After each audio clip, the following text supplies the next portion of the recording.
Eh bien, salut Gilles, je suis ravi de t'accueillir dans ce podcast. Comment vas-tu? Salut, bah ça va, nickel. Je suis content aussi de venir avec toi discuter un petit peu. Ah bah écoute, avec grand plaisir. Est-ce que tu peux te présenter en quelques mots qui tu es et ce que tu fais? Gilles Gargadalan, donc je suis motion designer freelance et illustrateur, graphiste depuis plus d'une dizaine d'années. Et puis je suis basé pas loin de Toulouse. Voilà, depuis ouais, 10-15 ans, je fais ça. Ok, génial. Alors en fait, on se connaît pas du tout.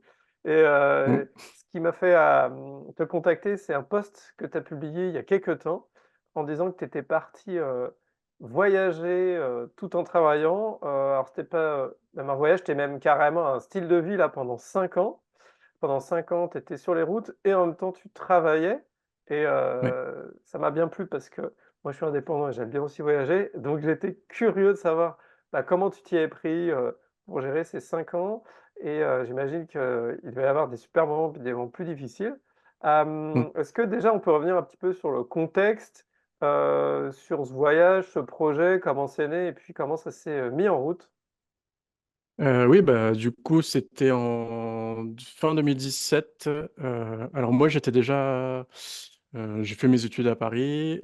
J'ai fait quelques années d'agence dans Ouais, une publicité. J'ai chez l'annonceur. Enfin, je fais plusieurs années. Ensuite, je me suis lancé en freelance.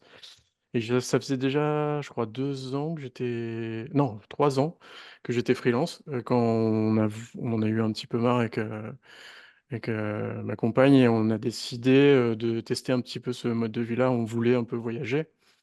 On savait pas trop comment. Et puis, on avait déjà dans la famille, du côté de ma copine, justement, ses parents qui avaient fait un peu de camping-car, tout ça. Et puis moi j'étais plus sur le voyage à moto, mais plus compliqué ouais, de vivre c'est en autre chose continu encore. en moto. Et du coup, on a commencé à regarder. Alors, c'était pas très connu à l'époque, le van en 2017. C'était moins répandu que maintenant. Il n'y a pas eu encore le Covid. Et on a pris la décision du coup d'acheter un véhicule et de l'aménager. Et du coup, ça a duré. Alors, je sais plus exactement les dates, mais ça a duré un certain temps parce que finalement, aménager un véhicule, c'est assez long. Parce que nous, on l'a fait homologuer en fait.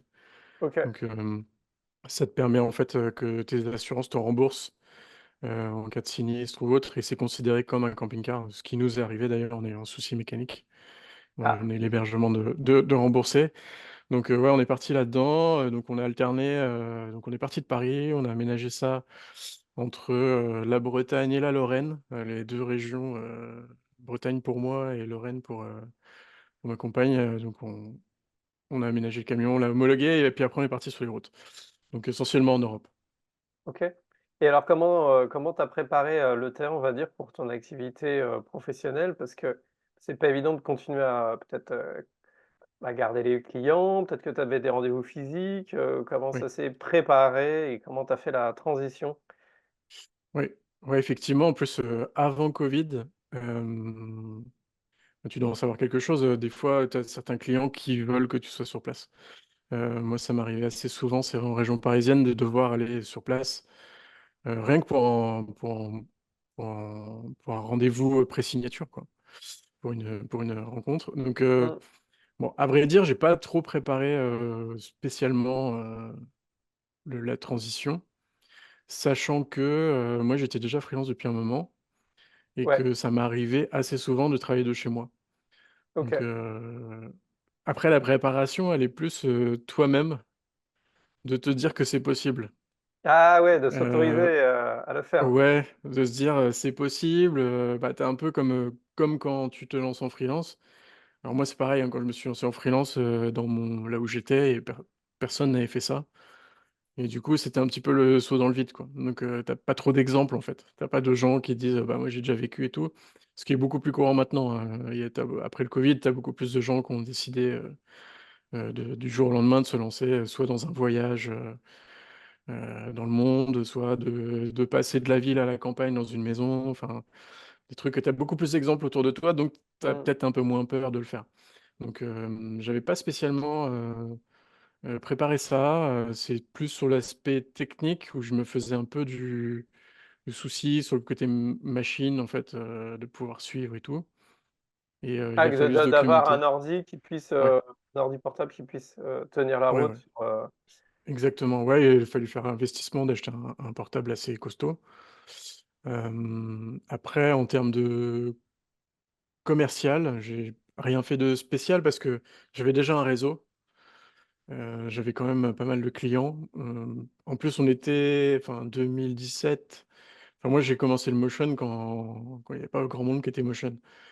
Du coup, on était une petite liste, on va dire, de motion designers sur la région parisienne et on avait beaucoup de projets, quoi, donc nos noms circulaient, donc c'était pas très compliqué mmh, et ouais, niveau commercial, j'ai rien préparé. C'était plus, ouais, l'aspect logistique, des interrogations aussi sur, internet, qui au final, par la suite, s'est révélé ne pas être trop un problème. ouais, d'avoir une connexion internet, peu importe où tu Ouais, vas, parce que j'imagine que si tu es dans des villes, ça va, mais si, tu mets ton van, ouais, au bord de lac ou dans les montagnes, là, ça doit être plus compliqué. Comment tu fais, dans ces cas-là? ouais. Oui, oui, alors ça, c'est un truc, c'est beaucoup plus complexe. Alors maintenant, la 4G est encore plus répandue, 4G, 5G, on l'a un peu partout, mais c'est vrai qu'il y a des endroits où tu captes pas, donc alors ce qu'on avait, c'est que chacun, on avait un forfait, d'un opérateur différent. OK. Pour avoir Moi, plus de réseau j'étais possible, ouais, c'est optimiser ça, le maillage. bah, tu as plus d'antennes du coup, donc Ouais, c'est mieux quand il y en a un qui capte pas, l'autre capte et ainsi de suite et on était en partage de connexion. Donc le partage de connexion téléphone. OK. Donc les 3 quarts du temps, c'est suffisant et contrairement à ce qu'on peut penser, moi, j'avais moins de difficultés à envoyer mes fichiers que ma compagne, qui faisait, pas mal de retouches, photos sur des enfin, elle devait envoyer des PSD, très lourds. Mmh. Donc elle, c'est arrivé qu'on doive aller en urgence dans un coworking dans la ville la plus proche, pour envoyer des trucs, mais globalement, pas trop de problèmes. Bon, tu l'anticipes un peu, peut-être on en parlera plus tard, mais c'est la manière dont tu gères, les endroits où tu te poses. Hem, donc quand tu sais que tu vas avoir un projet, Ouais. des fois tu te poses, nous ça nous arrivait, de on n'était pas contre, faire des campings ou des aires de camping-car. Je sais qu'il y a des gens qui veulent pas du tout en entendre parler, mais du coup c'est ce qu'on faisait. Des fois on allait se poser, là tu captes beaucoup mieux, y a pas de problème. Après tu as plein de solutions qui se sont développées et qui existaient déjà, mais qui sont encore plus développées maintenant. Par exemple, tu as les antennes, des répéteurs, hem, que tu peux mettre dans ton véhicule, parce que c'est une cage de Faraday le véhicule. Donc tu peux, répéter un peu le signal, capter mieux, on avait croisé des gens qui avaient ça, qui avaient des antennes, peut-être tu peux mettre des antennes 4G externes. Ah OK, il y a des antennes Ouais, 4G qui peuvent se mettre sur un véhicule. ouais, exactement, ouais, tu as une petite antenne, amovible, que tu peux retirer, après tu peux mettre un répéteur à l'intérieur de ton véhicule pour mieux capter, mettre ton téléphone dehors. Enfin, il y a plein d'astuces, Mmh. un Bah, petit parce peu, que mais ça, c'est c'est quand même, l'élément central d'avoir une activité, ouais, tout en étant nomade, donc c'est quand même la réception d'internet, donc ça peut paraître ouais, bête, mais c'est quand même essentiel d'avoir, le bon outil fiable, et qui nous mette pas dans une mauvaise situation, vis-à-vis de ouais. nos projets et de nos clients aussi, quoi. Ouais, bah, oui, oui, oui, tu es obligé de capter un petit peu, c'est pour ça que je te dis, tu anticipes aussi en fonction des projets. Bon, les projets motion peuvent être un peu longs, donc c'est vrai que des fois on se posait, assez longtemps, c'est ça que je disais, en préambule, c'est qu'on n'a pas voyagé comme certains, avec une liste de pays à faire, d'endroits à faire et un peu un zapping, un tour du monde zapping comme on le voit des fois, où Mmh. les gens, vont très vite, quoi. Après ça dépend des modalités de ton voyage, quoi. Si c'est un congé sabbatique que tu as un temps limité, ça se comprend. Après là, nous, on était partis sur le long terme, là.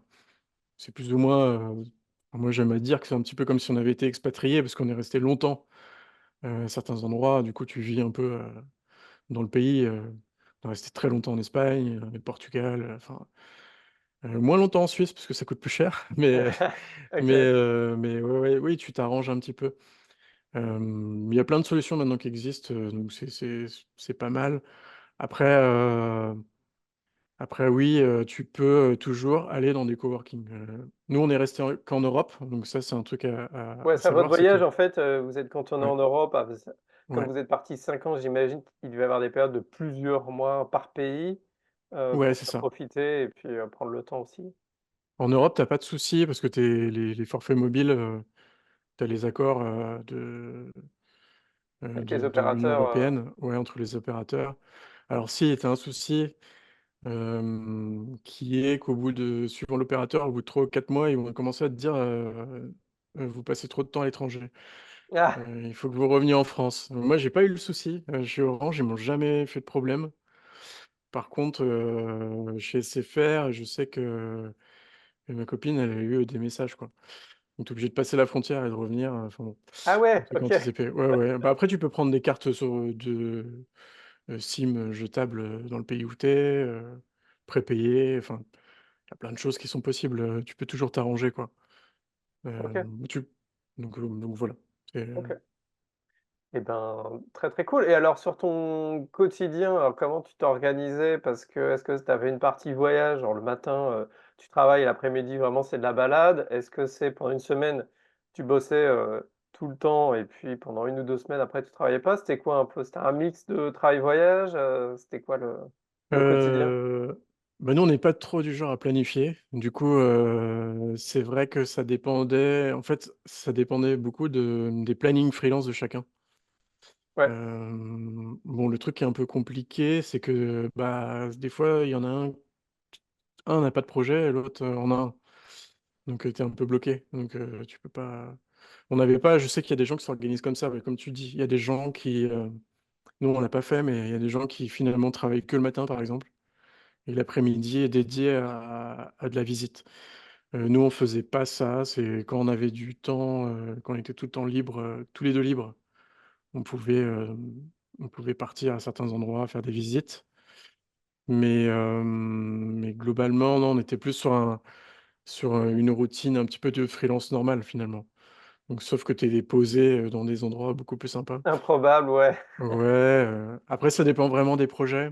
Hem, Parce qu'au final, même si tu es pas, dans un bureau, tu es quand même dans ton van et il y a quand même les emplois du temps clients. Donc tu es Mmh. tributaire, des emplois du temps clients. Moi, il y a des matins où je pouvais me lever plus tard, mais il y a des matins où il fallait se lever tôt parce que tu as une visio, quoi. Donc tu c'est tout le temps, tu ajustes, en fait, en fonction des emplois du temps de chacun et de tes clients, quoi.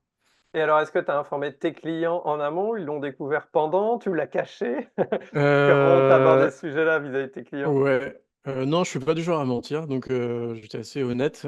C'est vrai que par contre, si on me demandait pas, il m'est arrivé de faire des collaborations où personne n'a su, si j'étais c'est pas un problème, en fait. Mmh. Par contre, si on me demande d'aller sur place, bah, j'explique la situation. Hem, Et ça Après t'est suivant arrivé les en boîtes 5 ans d'aller sur place exceptionnellement ou non, jamais, non, jamais? non, jamais, tu as des frais tellement élevés, en déplacement. Imagine, tu es, je sais pas, dans le sud de l'Espagne, il faut te déplacer, à Paris pour une réunion d'1 heure, Mmh. ça vaut clairement pas le coup. Ouais, ouais. Donc non, non, non, ça m'est jamais arrivé, hein, tout fait par visio. Après c'était pré-covid, donc c'était encore un peu, c'était pas une norme. Après le covid, bon, bah, y a aucun Ouais, encore souci, plus simple, oui, oui, après les gens se sont fait à l'idée que c'était possible mais non, globalement, si des gens me posaient la question, oui, je répondais, j'expliquais. Hem Après, ça arrivait qu'au détour d'une conversation, après les gens ils cherchent, globalement ils vont sur Google. Nous on avait un compte, on a toujours le compte, qui s'appelle Coucou Liberté avec, pas mal de followers donc c'est tu tombes assez vite sur le truc et OK. tu vois, bon tu vois, hein, donc et puis on faisait pas mal de podcasts, on a fait des événements, en live et tout donc tu vois, on n'a rien à cacher. Ouais. Hem, c'est vrai Ouais, qu'il peut y avoir des inq pas de réel impact finalement sur, tes projets, voire même peut-être un impact positif vis-à-vis de tes clients qui disent: «Tiens, il fait un truc un peu atypique, Oui, c'est oui, oui, ça intéressant». arrivait. Ça dépend de l'ouverture d'esprit du client, mais bon, comme c'est des boîtes, assez grosses, enfin même quand tu travailles avec des clients, assez gros dans la tech et tout, bah, ils sont faits à l'idée que tu puisses avoir une visio avec quelqu'un à New York. Moi, j'ai travaillé avec New York, je sais plus si j'étais en camion, j'ai travaillé avec, oui, tu travailles avec des pays étrangers, c'est pas un problème, quoi. Mmh. Les grosses boîtes sont habituées, hein, Il y a ils ont des quelqu'un du bureaux en monde, ouais. France, aux États-unis, ailleurs, c'est pas bon.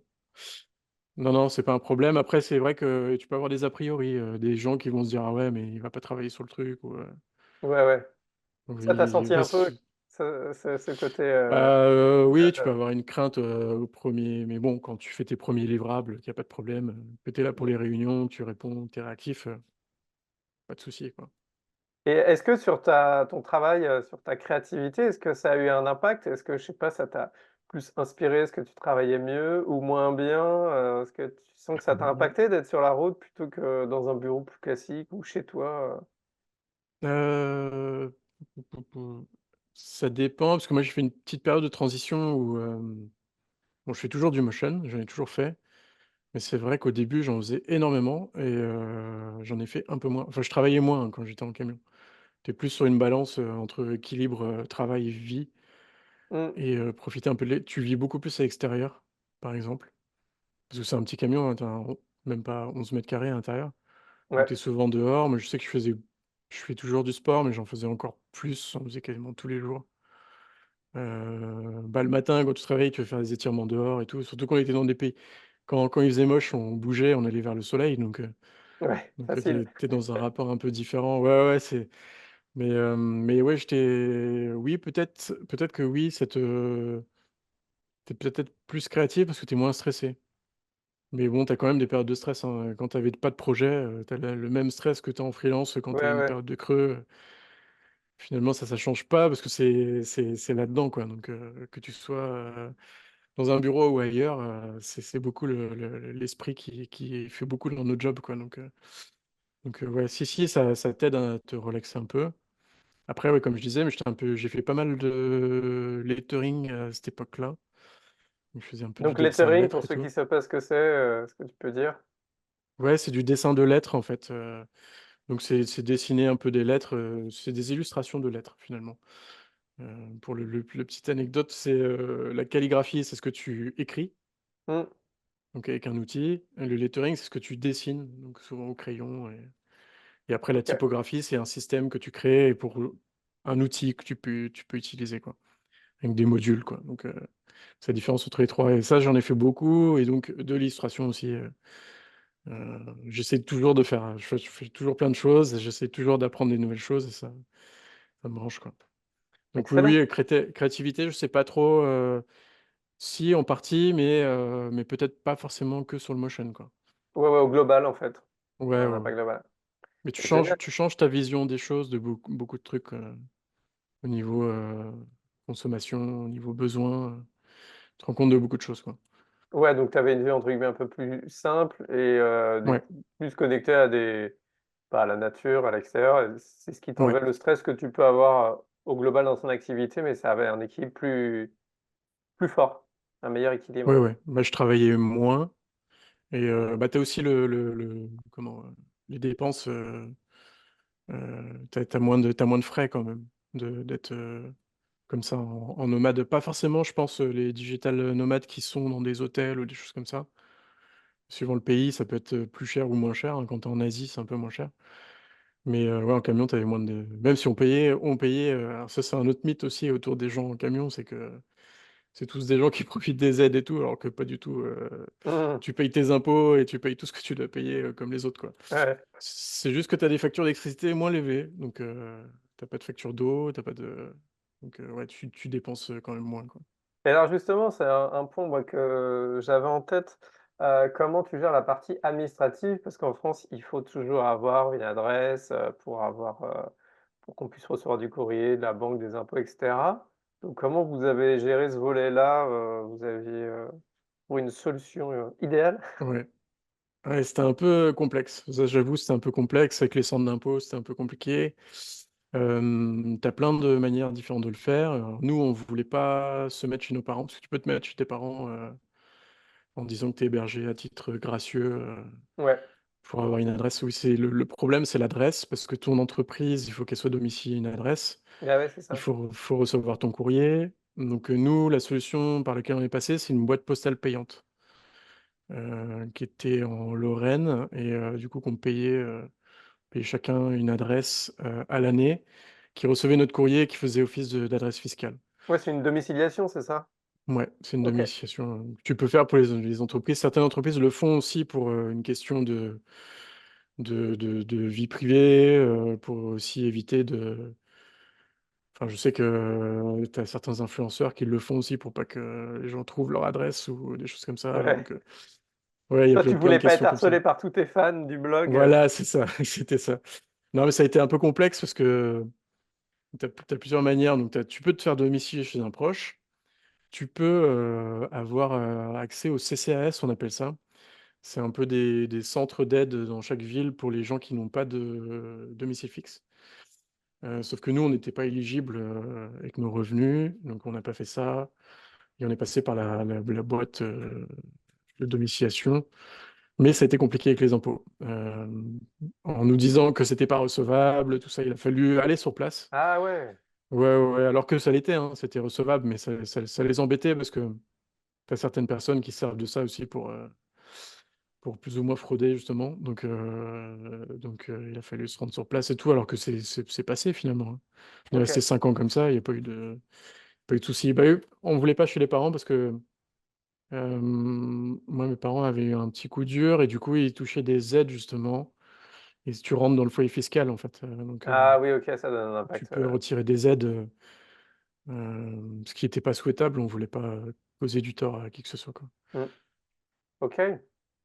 OK, OK et alors, comment vous aviez aménagé le van pour, y travailler tous les 2 ou même tout seul? Vous aviez chacun un espace? Comment c'était aménagé, parce que j'imagine que c'était pas très grand, mais en même temps, il faut un minimum aussi pour bien travailler, donc comment Ouais, vous aviez abordé ce sujet-là? c'est une question pertinente parce que ça a été le sujet de modification dans le camion. OK, Au début, on avait une petite, table, qui servait de table à manger aussi et du coup, quand l'un des 2 avait du boulot, il se mettait dessus, pour bosser. Il y en avait un, qui se mettait sur le lit ou qui allait dehors, on avait des tables de camping aussi, enfin, après avec le soleil et tout, c'est pas toujours évident. ouais, ouais, travailler sous le soleil finalement, c'est pas si Ouais, agréable. bon, on avait un store, mais bon, c'est vrai qu'il y en avait un qui travaillait sur le lit, c'était pas tout le temps top, parce que finalement les positions de travail sont importantes pour pas avoir de douleur, tout ça et après on a modifié cette table-là pour l'agrandir, pour qu'elle soit allongée et du coup qu'on puisse, travailler à 2 dessus. Alors parfois, on avait fait un système pour travailler devant, la cabine du camion parce que y avait 2 sièges finalement Ouais, et bon, on a essayé de s'arranger, quoi. Donc, c'est vrai que ça, c'est un truc, avec le recul, il faut vraiment bien y penser, en amont, au moment de l'aménagement, de faire, je sais pas, 2 vrais postes de travail. Suivant le véhicule, c'est plus ou moins facile à faire, hein. mmh, Il y a certains véhicules avec les sièges qui tournent, en fait. Les sièges où tu conduis, ils tournent et tu peux te faire un poste de travail donc, c'est vrai que ça, comme on a tout fait nous-mêmes, on a fait les plans, on a fait les meubles et tout, bah, ça demande des ajustements. C'est comme une maison, quoi. Tu as un petit peu des travaux tout le temps, quoi. mmh mh. Donc, heu, donc OK voilà, mais et on là-bas et ça allait pour faire vos calls? Il y avait pas une promiscuité trop forte, tu veux dire au niveau du son, Ouais, ouais, ouais et puis avoir effectivement, ouais, le comment dire? Être suffisamment à l'aise quand tu as un call et tout, et que le son soit bon et ou la visio aussi, quoi. Oui, ça allait parce que comme, c'était fait, tu avais un mur derrière en fait, Ah ouais, OK. donc on voyait pas et l'autre était derrière donc on le voyait pas. On essayait de cadrer justement pas OK. que ça se voit trop, après quand l'un avait un call, bah, l'autre il sort par exemple ou, reste un petit peu dehors, enfin voilà, faut tout le temps s'arranger, Mmh mh. donc heu, donc voilà, donc c'est tu trouves des solutions, hein. Et alors c'est vrai que sur le papier, ça peut faire un peu vie de rêve de pouvoir, voyager, tout en bossant. Après on voit qu'il y a un peu des contraintes, hein, Ouais. sur, il faut internet, il faut un espace, dans le van dédié, aménagé suffisamment bien pour y travailler des longues heures. Est-ce que tu vois d'autres choses un peu pour démystifier aussi ce mythe, Ouais. idéalisé peut-être par certains? Ouais, ouais, bah, là, si tu suis un petit peu des gens qui font ça, ça parle de plus en plus de ces côtés-là.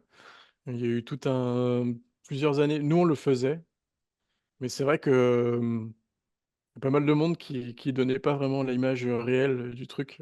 Bah, c'était drôle parce que nous, on le faisait, on voyait des gens faire pareil, du coup. Ouais. On se dit: «Ah ouais», là, maintenant, tu as beaucoup plus de gens qui sont un peu plus, honnêtes sur ce que Mmh. c'est au quotidien.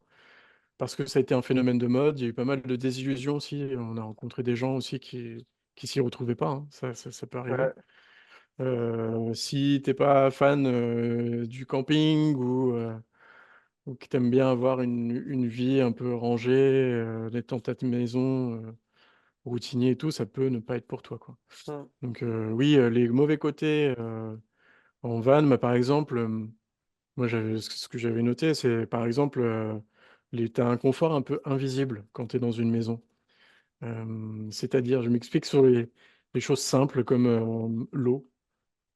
Ton eau, elle est là, tu es en camion, il faut gérer ta consommation électrique, parce que souvent tu as Ouais. des panneaux solaires où tu es branché en air, par exemple.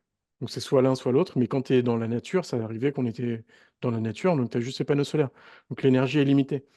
Donc ça, il faut gérer ça. Il faut gérer ton eau, ta consommation d'eau, parce que finalement, tu as un réservoir d'eau dans le camion, mais il est limité. Tu peux pas utiliser toute ton eau. Ta douche, j'ai envie de te dire, tu y penses à 2 fois avant de rester, 3 plombes dans la douche. Parce qu'on avait une douche quand même. On avait une douche, des toilettes, chimiques. Les toilettes, pareil, hein, il faut les vider, faut gérer ton eau usée.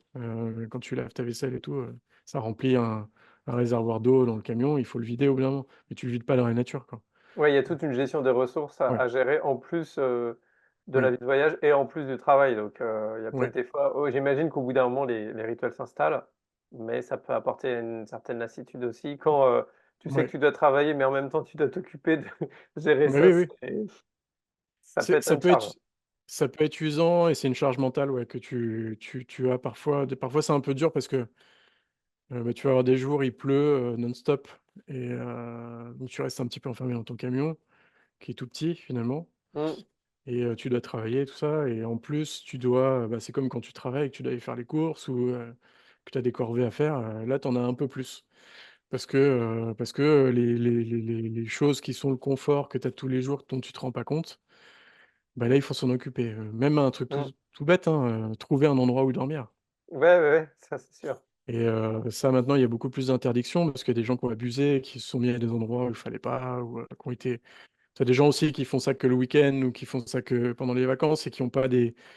Il y a certaines règles quand même, tu mets pas tes déchets n'importe où, tu sors pas ta table, de camping, n'importe où ou des choses comme ça, du respect quoi, que tout le monde n'a pas et du coup tu as des bords de littoraux qui sont interdits maintenant, tout ça Mmh, mais ça fait partie ouais, il faut trouver, ça nous est arrivé d'être en galère, parce que tu as des applications qui te donnent un peu des spots, tu peux te poser dans la nature par exemple. Donc tu veux te poser dans la nature, à un endroit sympa où tu te dis: «Je vais voir la plage le lendemain et tout» et puis tu arrives sur place, soit il y a trop de monde, soit c'est pas accessible, du coup, faut faire demi-tour, donc tu fais de la route pour essayer de trouver un truc, tu de nuit, donc bah, les gens qui font un peu de camping et tout doivent ou du bivouac par exemple, peuvent, connaître un peu ça, et se mmh. rendre compte de ce que c'est et puis ça fait partie de ton quotidien. Donc il y a pas mal de gens finalement qui arrêtent un peu cette vie-là ou parce qu'ils ont d'autres désirs, professionnels ou de famille Et vous, qu'est-ce qui et vous a fait, stopper au bout de 5 ans justement? Peut-être que vous aviez fait un peu le tour? Parce que 5 ans, c'est quand même très long. Est-ce que vous ouais. aviez envie d'autre chose? Un peu de stabilité aussi, Plusieurs choses, ouais, plusieurs facteurs. Peut-être alors déjà ma compagne voulait, lancer un business, d'artisanat où elle crée des fonds photos, sur mesure. Donc c'est des fonds texturés, qui imitent, je sais pas, un carrelage ou un béton, usé ou une porte usée, donc c'est des fonds qui font 1 mètre et quelques sur je sais plus quel, enfin c'est des fonds des très, grands très formats, grands. ouais. Ouais, que tu peux pas faire ça en nomade quoi, donc il faut un lieu. Donc ça, ça fait des années qu'elle voulait faire ça et elle pouvait pas le faire en camion. Une petite lassitude sur ce dont on vient parler aussi, un petit peu cette charge mentale de ce qu'implique la vie en van. Moi, j'ai eu malheureusement des gros problèmes de santé où j'ai dû être hospitalisé, pendant 15 jours, donc ça a mis un coup, un petit peu au truc. On a dû se poser dans un Airbnb temporairement OK. et du coup, ouais, tu te poses un petit peu des questions aussi. Est-ce que tu fais ça tout le temps? Nous, on n'a pas acheté de maison, on n'a pas d'enfants, tout ça, donc tu te poses des questions un peu sur la suite. Mais, on a quand même un petit pincement au cœur quand on pense à ces années-là et c'est pas hors de question qu'on puisse, y retourner à un moment ou à un autre ou, à la retraite, hein. On a croisé beaucoup de retraités qui faisaient ça et OK. certains vivent leur meilleure vie, hein, donc Et est-ce que en tant qu'indépendant, alors vous étiez 2, c'est un peu différent, mmh. mais est-ce que vous vous sentiez pas un peu seul du monde, on va dire, de l'entrepreneuriat et cetera? Parce que vous êtes sur la route, on voit des gens, mais on croise des gens plus que, on noue des relations. Est-ce que vous vous sentiez un peu seul, sur cet aspect-là ou pas vraiment? Moi, pas vraiment. J'ai tendance à être un peu l'ours dans sa tanière. Moi, je fais pas trop de si à Paris, je faisais beaucoup de réseautage. On a eu beaucoup d'apéros, tout ça. Mais ensuite, par la suite, c'est vrai que je sors, pas trop en rencontre, comme ça. C'est peut-être un tort, hein, de ma part, hein. Il faudrait peut-être plus le faire. Je sais que ma compagne, ça lui manquait un peu plus et que moi, je conseillerais aux gens, oui, effectivement, de garder un lien, réel avec d'autres gens qui font la même chose. Bon, on a rencontré des gens sur la route, on a fait des très belles rencontres, hein, sur la route. Des gens qui étaient aussi indépendants ou des gens qui avaient fait des congés Mmh. sabbatiques ou des gens qui avaient fait des accords avec leur boîte pour travailler à distance. Donc c'est possible aussi mais je conseillerais, ouais, de garder quand même un lien. Après tu as beaucoup finalement, c'est une petite communauté et tu as des gens qui se réunissent aux mêmes endroits, tu as des festivals. Donc tu peux rencontrer des gens qui sont un peu dans le même cas que toi, qui sont aussi entrepreneurs et qui sont sur la route. OK. Donc mais oui, faut garder quand même un soit par les réseaux sociaux ou soit par des rencontres en vrai, faut garder quand même du lien avec, d'autres gens de la profession. Yes. OK, cool. Bah, est-ce que tu vois d'autres choses, à évoquer, sur, cette expérience, Bah, moi, ce que j'avais noté, ouais, c'est quelque chose d'important, c'est pas de se dire, «Ça y est, je me lance, je pars en voyage, la belle vie, j'étais sur Instagram, j'ai vu des choses, magnifiques, ma vie va être parfaite, ça va être simple et tout». Il faut bien se dire que c'est comme se lancer en freelance, normal finalement. Il faut avoir un petit peu de réseau, il faut avoir une expertise, monnayable, et avec, un potentiel, commercial et essayer peut-être d'avoir, peut-être un backup financier, un petit peu des réserves financières avant de se lancer. Parce que ça fait beaucoup, hein, il faut se dire que enfin moi j'étais déjà lancé en freelance et ça a aidé finalement à ce que ce soit plus simple de le faire parce que ma compagne mmh, n'était pas freelance avant. Donc moi j'ai pu l'aider, la conseiller, tout ça. OK. Quand tu je pense que ça peut faire beaucoup de se lancer dans une vie nomade, se lancer en freelance en même temps, Ça fait de beaux et challenges. ouais, ça fait beaucoup, quand tu vois que déjà le freelance, c'est pas toujours facile. Je pense au niveau stress, tu peux atteindre des pics, il y a pas mal. Non, je pense qu'il faut se lancer un peu avant en freelance, essayer d'avoir quelque chose qui commence à tourner bien et ensuite de se lancer en nomade. Après, ce qui est intéressant en nomade, c'est que, comme je disais, tes dépenses sont moindres si tu te débrouilles bien et du coup, tu as besoin de moins de contrats, pour vivre que dans une maison ou si tu as des frais ou des enfants, donc heu, donc voilà. Eh Moi, ben, je dirais génial, ça. excellent. Bah, en tout cas, je pense qu'on arrive, au bout de cette, interview. C'était cool de découvrir ton expérience de terrain, de voir comment ça s'est opéré sur 5 belles années de voyage d'aventure. On a vu qu'effectivement, ça se fait pas comme ça. Il y a quand même une, anticipation. C'est mieux si on est déjà installé en freelance pour pouvoir faire la transition. C'est bien d'anticiper la partie, connexion internet. C'est bête, mais de Ouais, voir un peu sur le terrain, mais en amont, comment on peut gérer ça et puis d'aménager un espace, convenablement pour bien travailler et puis que finalement, ouais, te l'impact entre travailler de chez toi ou en van, il y a pas eu de ouais, il y a pas eu de réel impact négatif, en tout cas sur tes projets ni sur, ton lien avec tes clients, quoi. ouais, non, non, non. Ouais, restez actif comme vous le feriez, en freelance à domicile, quoi. Yes, et où est-ce qu'on peut te retrouver si on veut suivre, tes aventures et ce que tu fais? Alors, on peut me retrouver sur Instagram, sur Gilka, _art et sur Yes, mon site internet, gilka.com, c'est sur mon portfolio et sur LinkedIn, juste, mon nom de famille, Gilles Kergadalen.